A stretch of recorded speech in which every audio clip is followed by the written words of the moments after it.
नमस्कार दोस्तों, स्वागत है आप सभी का एक बार फिर से हमारे चैनल एस्ट्रो सच में। ओम नमो भगवते वासुदेवाय नमः। जय माता रानी। दोस्तों, माँ भगवती दुर्गा की कृपा आप और आपके पूरे परिवार पर सदा सर्वदा बनी रहे। दोस्तों, आज के वीडियो एक बहुत ही रिक्वेस्टेड वीडियो है, क्योंकि बहुत समय से आप लोगों के प्रश्न आ रहे हैं कि मुख्य द्वार पर जल छिड़कने का सही समय क्या होता है और सही विधि क्या होती है कि समय हमें जल छिड़कना चाहिए मुख्य द्वार पर। क्या मुख्य द्वार पर जल छिड़कने के लिए स्नान करना आवश्यक है?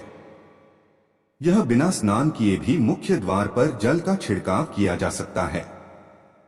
झाड़ू लगाने से पहले या फिर झाड़ू लगाने के बाद जल छिड़कना चाहिए। और एक और प्रश्न आया है कि क्या पीरियड्स में हम अपने घर के मुख्य द्वार पर जल का छिड़काव कर सकते हैं या मुख्य द्वार पर दीप दान कर सकते हैं? और जल से ही जुड़ा हुआ एक और प्रश्न है आपका कि मंदिर में जो प्रतिदिन हम एक लोटा जल रखते हैं, उस जल का हमें क्या करना चाहिए, किस प्रकार प्रयोग करना चाहिए? क्या हम उसे खाने में प्रयोग कर सकते हैं या फिर हम किसी पौधे में डाल सकते हैं? उस जल का उपयोग किस प्रकार से होना चाहिए? और मुख्य द्वार पर जल छिड़कने से संबंधित आपका अगला प्रश्न है कि कई ऐसे लोग हैं जो कि फ्लैट में रहते हैं, कुछ ऐसे लोग हैं जो कि किराए के मकान में रहते हैं, एक ही कमरे में रहते हैं, तो उन्हें अपने घर पर मुख्य द्वार पर दीप दान किस प्रकार से करना चाहिए? जल कहाँ छिड़कना चाहिए, मतलब वो किस जगह को मुख्य द्वार मानकर वहां पर मुख्य द्वार से जुड़े हुए उपाय करें? तो आज की वीडियो पूरी तरह से आपके प्रश्नों पर ही आधारित है, इसलिए बहुत महत्वपूर्ण है। पूरा जरूर देखिए और अगर आपको आज की वीडियो अच्छी लगे तो इसे लाइक भी जरूर कीजिए, क्योंकि आपके लाइक, आपके कमेंट्स ही मेरे लिए एकमात्र जरिया हैं जिनसे मुझे पता चलता है कि आपको यह वीडियो अच्छी लगती है और आपके लिए यह वीडियो उपयोगी है। तो अगर वीडियो अच्छी लगती है लाइक तो जरूर ही किया करें। इसके साथ ही कमेंट बॉक्स में माता रानी के नाम का जयकारा भी जरूर लगाएं। इससे आपको सकारात्मक ऊर्जा की प्राप्ति होती है। और अगर आपका कोई भी सुझाव हो, कोई भी प्रश्न हो या फिर कोई भी विशेष वीडियो देखना चाहते हैं तो उसके लिए भी कमेंट बॉक्स में जरूर लिखें। चैनल पर पहली बार आए हैं, अगर अभी तक आपने चैनल को सब्सक्राइब नहीं किया है तो आज के वीडियो अगर आपको अच्छी लगे तो चैनल को सब्सक्राइब जरूर कर लीजिए और बेल बटन को भी प्रेस कर लीजिए। तो इससे यह होगा कि इस चैनल पर जो भी नई वीडियो अपलोड होंगी उनकी नोटिफिकेशन आपको सही समय पर प्राप्त होगी। और अब जानते हैं कि मुख्य द्वार पर जल छिड़कने का सही समय क्या होता है और सही विधि क्या होती है। तो देखिए, अगर आप मुख्य द्वार पर जल छिड़कते हैं तो आपको ध्यान रखना है कि जल आप एक दिन पहले ही, मतलब रात को सोने से पहले एक पात्र में, कोई भी आप पात्र ले सकते हैं, जैसे कि आप एक तांबे का भी पात्र ले सकते हैं। तांबे का न हो तो आप पीतल का ले सकते हैं, स्टील का ले सकते हैं, चांदी का ले सकते हैं। जो भी पात्र आपके पास उपलब्ध हो, एक लोटे में थोड़ा सा गंगाजल डाल दीजिए और उसके ऊपर शुद्ध जल भर दीजिए। और हाँ, गंगाजल न हो तो भी परेशान होने की आवश्यकता नहीं है, सिर्फ शुद्ध जल से भी आप पत्र को भर सकते हैं। और उस जल से भरे पात्र को अपने घर की रसोई में रख दीजिए। अब जैसे कि आप अगले दिन सुबह उठकर इस जल का छिड़काव अपने घर के मुख्य द्वार पर करेंगे। अब बहुत से भक्तों के प्रश्न आए हैं कि क्या हम स्नान से पहले यह जल छिड़क सकते हैं या फिर स्नान करना आवश्यक है? देखिए, मुख्य द्वार पर जो सुबह सवेरे सबसे पहले जल छिड़का जाता है, जैसे कि जो रसोई में रखा हुआ जल होता है, यह एक तरीके से उपाय के तौर पर किया जाता है। घर में किसी भी प्रकार की परेशानी हो, किसी भी प्रकार के दुख दर्द रहता हो, गरीबी हो या फिर कलह क्लेश बहुत अधिक रहता है, मतलब किसी भी प्रकार की नकारात्मक ऊर्जा से आप परेशान हैं, बहुत समय से परेशानियों में ही घिरे हुए हैं, तो ऐसे में घर की रसोई में रखा जाता है और यही जल घर के मुख्य द्वार पर सुबह उठकर छिड़का जाता है। इस जल के छिड़काव से आपके घर की कोई भी परेशानी हो बहुत शीघ्र समाप्त हो जाती है। इस उपाय को करने से आपके घर में सुख समृद्धि भी आती है, कलह कलेश से भी मुक्ति मिलती है, बीमारियों से भी मुक्ति मिलती है। मतलब देखिए, किसी भी प्रकार की मानसिक परेशानी हो, शारीरिक परेशानी हो, आर्थिक तंगी हो या आपके घर में कोई वास्तु दोष हो, किसी भी प्रकार का ग्रह दोष हो, जैसे कि कई बार ऐसा होता है कि कई लोगों के ऊपर कई प्रकार के बुरे ग्रह दोषों का प्रभाव होता है, जिसकी वजह से घर में परेशानियां हमेशा बनी रहती है, तो ग्रह दोषों के प्रभाव से भी आपको मुक्ति मिलती है। वास्तु दोष और पितृ दोष भी समाप्त होता है। इसके साथ ही जैसे कि बहुत से लोगों के प्रश्न होते हैं कि उनके ऊपर किसी ने कुछ कर करा दिया है, उनके परिवार में किसी भी प्रकार की पहले कोई परेशानी नहीं थी, लेकिन अभी कुछ समय से परेशानियां लगातार आती ही जा रही है और कोई रास्ता नहीं मिल रहा है परेशानी से निकलने का। तो किसी के भी किए कराए तंत्र मंत्र का प्रभाव हो, किसी की बुरी नजर का प्रभाव हो, तो भी आपके इस उपाय से, मतलब इस एक लोटा जल से, आपकी परेशानी स्वतः ही कुछ दिनों में समाप्त हो जाती है। तो यह घर की सभी परेशानियों से मुक्ति पाने का रामबाण और सबसे सरल, सबसे आसान उपाय होता है, जो हमारे शास्त्रों में वर्णित है। तो आप अपने घर की रसोई में एक लोटा जल रखें, रात में भरकर, और प्रातः काल जल्दी उठकर उसी जल से अपने घर के मुख्य द्वार पर छिड़काव कीजिए। अब जैसे कि बहुत से लोगों के प्रश्न आते हैं कि यह जल हमें किस समय अपने घर के मुख्य द्वार पर छिड़कना चाहिए, तो देखिए, सुबह सूर्योदय होने से पहले इस जल का छिड़काव आपके घर के मुख्य द्वार पर हो जाना चाहिए। आप चाहे इसके बाद आप शुद्ध जल से, मतलब किसी भी दूसरे जल से अपने घर के मुख्य द्वार को होते हैं तो बाद में भी हो सकते हैं, कोई समस्या नहीं है। लेकिन इस जल का छिड़काव घर के मुख्य द्वार पर सूर्योदय होने से पहले हो जाना चाहिए। और अब जैसे आपका अगला प्रश्न है कि क्या हमें स्नान करके इस जल का छिड़काव अपने घर के मुख्य द्वार पर करना चाहिए या फिर बिना स्नान किए भी कर सकते हैं। देखिए, ये जो हम जल छिड़कते हैं, मतलब यह एक उपाय होता है, तो इसे हम स्नान करने के बाद नहीं करते हैं। सुबह जल्दी उठते हैं और उठकर सबसे पहले घर की रसोई में जाएंगे। उसके बाद उस जल को लेकर आप घर के मुख्य द्वार पर जाएंगे। मुख्य द्वार खोलकर, मतलब मेन गेट खोल दीजिए, और उसके बाद मुख्य द्वार पर इसी जल का छींटा दीजिए, छिड़काव कर दीजिए। और जल का छिड़काव करते समय अपने पितरों का ध्यान कीजिए, माँ लक्ष्मी का ध्यान कीजिए, क्योंकि कहा जाता है कि सुबह सुबह माँ लक्ष्मी प्रत्येक द्वार पर आती है, सबके द्वार पर आती है। जिनके भी द्वार खुले होते हैं, जिनके घर में जल का छिड़काव मुख्य द्वार पर हुआ रहता है, उसके घर में प्रवेश कर जाती है। तो माँ लक्ष्मी का अपने मन में ध्यान कीजिए और एक तरह से प्रार्थना कीजिए कि है माँ लक्ष्मी, आप मेरे घर में प्रवेश करें, मैं आपका स्वागत करने के लिए तैयार हूं। और इसके बाद अपने पितरों का ध्यान कीजिए, क्योंकि हमारे घर की दहलीज होती है, वहीं पर पितरों का वास माना जाता है। तो जब आप दहलीज पर जल के छींटे देते हैं, तो आपके मित्र बहुत हो जाते हैं, प्रसन्न हो जाते हैं, और उनका आशीर्वाद भी आपको प्राप्त होता है। तो सुबह जो आप जल छिड़के, इसके लिए स्नान करने की आवश्यकता नहीं है, बिना स्नान किए भी कर सकते हैं। और अब आपका अगला प्रश्न है कि क्या झाड़ू लगाने के बाद हमें जल का छिड़काव करना चाहिए या फिर झाड़ू लगाने से पहले भी जल का छिड़काव कर सकते हैं। तो देखिए, जैसे मैंने आपको पहले ही बताया, सोकर उठने के बाद सबसे पहला कार्य जो आपको करना है वो जल का छिड़काव ही करना है। उसके बाद आप झाड़ू लगा सकते हैं। लेकिन एक चीज का ध्यान रखिए, जब हम सोकर उठते हैं तो सबसे पहले बिस्तर पर बैठे हुए ही अपने दोनों हथेलियों को जोड़कर और दोनों हथेलियों को सामने से जोड़कर पूरी हथेली को देखा जाता है। उसने माँ लक्ष्मी का ध्यान किया जाता है, उसके साथ ही 5 देवताओं का ध्यान किया जाता है।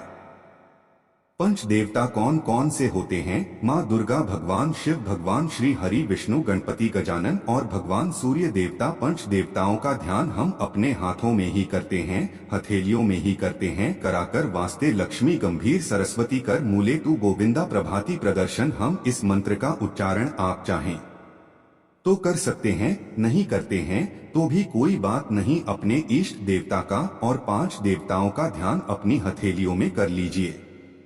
उसके बाद दोनों हाथ जोड़कर सभी देवी देवताओं को प्रणाम किया जाता है और उसके बाद अपने हाथ से पृथ्वी का स्पर्श करते हैं। धरती को छूकर प्रणाम करते हैं 2 बार या 3 बार और उसके बाद अपना दाहिना पांव पृथ्वी पर रखते हैं, धरती पर रखते हैं। उसके बाद ही बाकी के जो सभी कार्य होंगे वह उसके बाद ही किए जाएंगे। जल का छिड़काव आप उसके बाद ही करेंगे।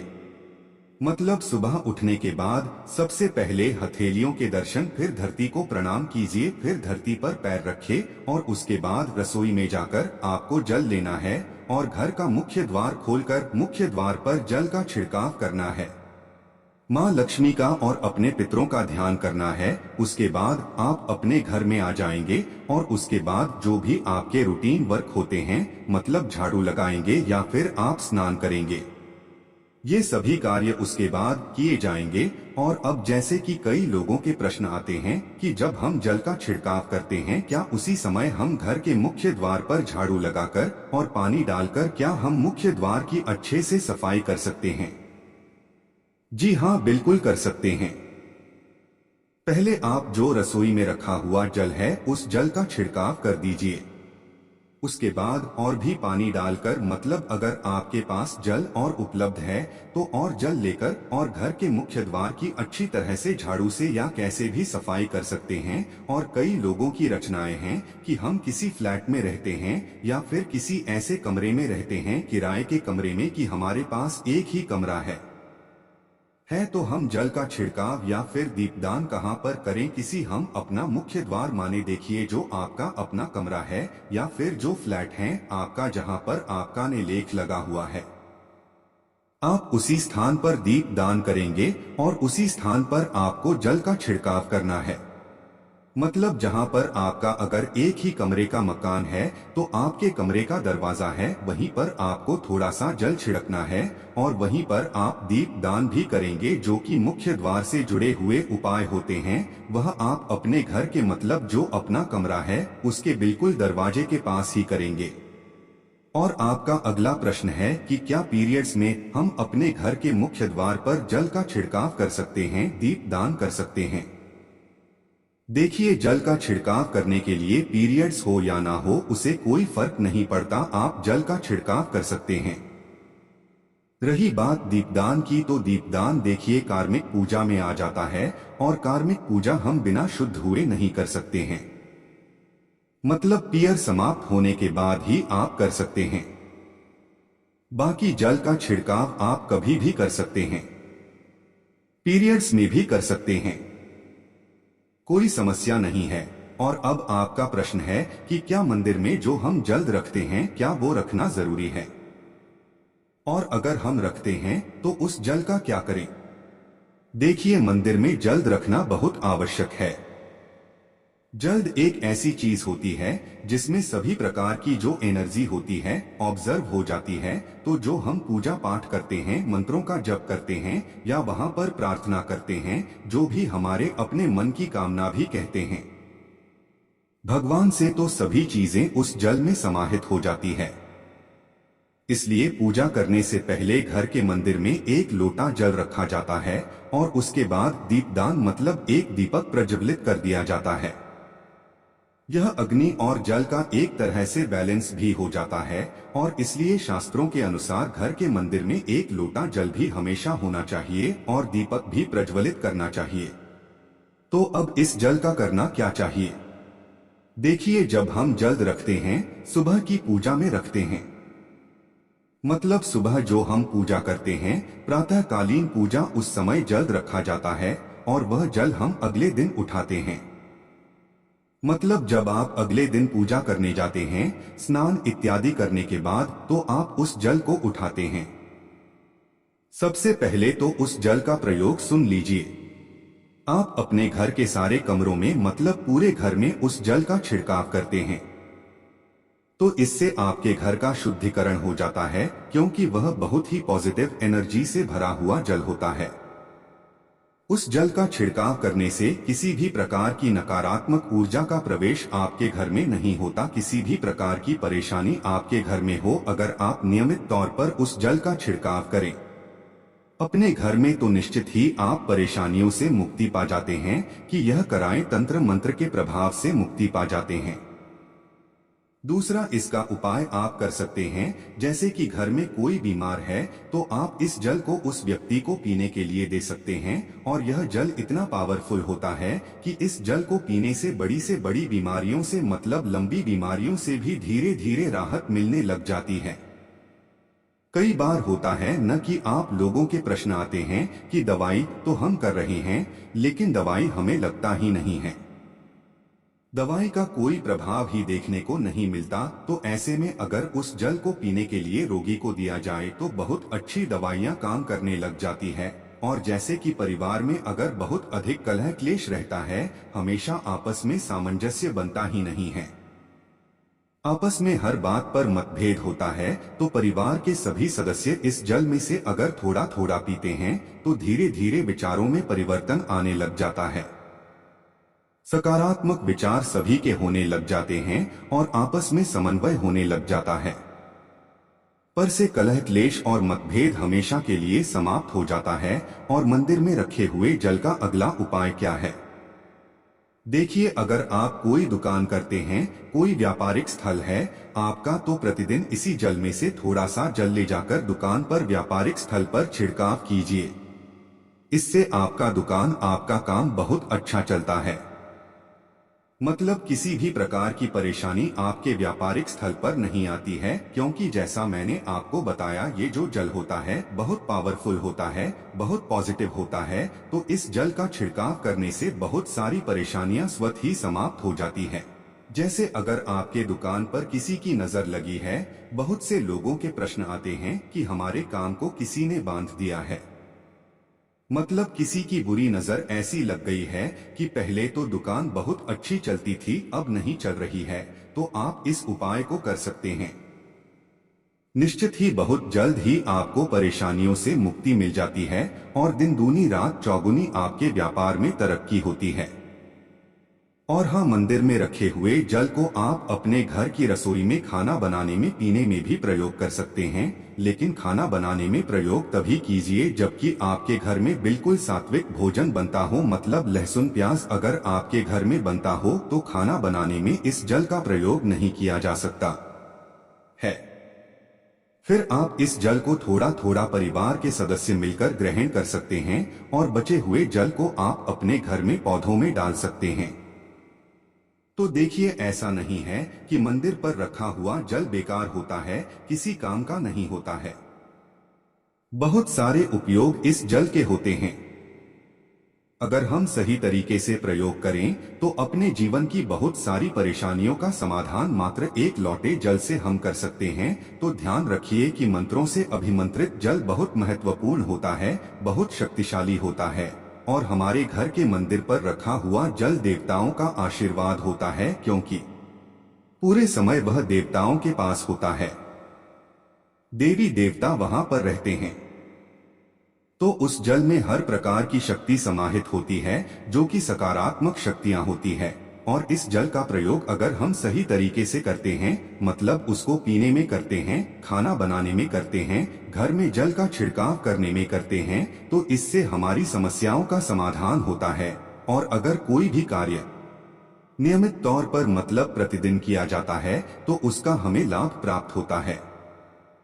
कभी कभी करेंगे तो निश्चित ही आपको उतना लाभ दिखाई नहीं देगा, लेकिन अगर आप नियम बना लेंगे कि हर रोज उसी जल से घर में छिड़काव करना है, घर में प्रत्येक व्यक्ति को थोड़ा थोड़ा पीने के लिए देना है, बचे हुए जल को पौधों में डाल दीजिए, दुकान पर छिड़क दीजिए, अपने घर के व्यापारिक स्थल पर छिड़काव कीजिए, बच्चों की बुक सेल्स में, अपने घर की तिजोरी में, हर जगह इस जल का छिड़काव कीजिए और नियमित तौर पर कीजिए।